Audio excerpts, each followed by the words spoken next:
സംസ്ഥാനത്ത് ഒറ്റപ്പെട്ട ഇടങ്ങളിൽ കനത്ത മഴ തുടരുന്നു. ഇന്ന് 3 ജില്ലകളിൽ അതിശക്ത മഴ മുന്നറിയിപ്പായ ഓറഞ്ച് അലർട്ട് നിലനിൽക്കുന്നു. 6 ജില്ലകളിൽ യെല്ലോ അലർട്ടും തുടരുകയാണ്. അതേസമയം മത്സ്യബന്ധനത്തിന് ഏർപ്പെടുത്തിയ വിലക്കും തുടരുന്നു.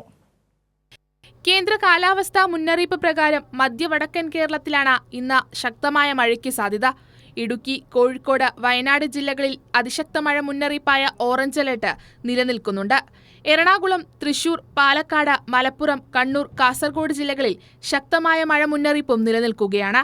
തെക്ക് കിഴക്കൻ അറബിക്കടലിൽ കേരള തീരത്തിനരികെ രൂപപ്പെട്ട ചക്രവാത ചുഴിയുടെയും കേരള തീരത്ത് നിലനിൽക്കുന്ന ശക്തമായ പടിഞ്ഞാറൻ കാറ്റിന്റെയും സ്വാധീനഫലമായി സംസ്ഥാനത്ത് ശക്തമായ മഴ ലഭിക്കാനുള്ള സാധ്യതയുണ്ടെന്നാണ് കാലാവസ്ഥാ വകുപ്പിന്റെ പ്രവചനം.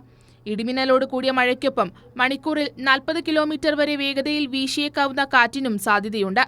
കേരള തീരത്തും തെക്കൻ തമിഴ്നാട് തീരത്തും ഉയർന്ന തിരമാലാ ജാഗ്രതാ നിർദ്ദേശവും കടലാക്രമണ സാധ്യതയും നിലനിൽക്കുന്നതിനാൽ തീരദേശ മേഖലകളിൽ ജാഗ്രത തുടരും.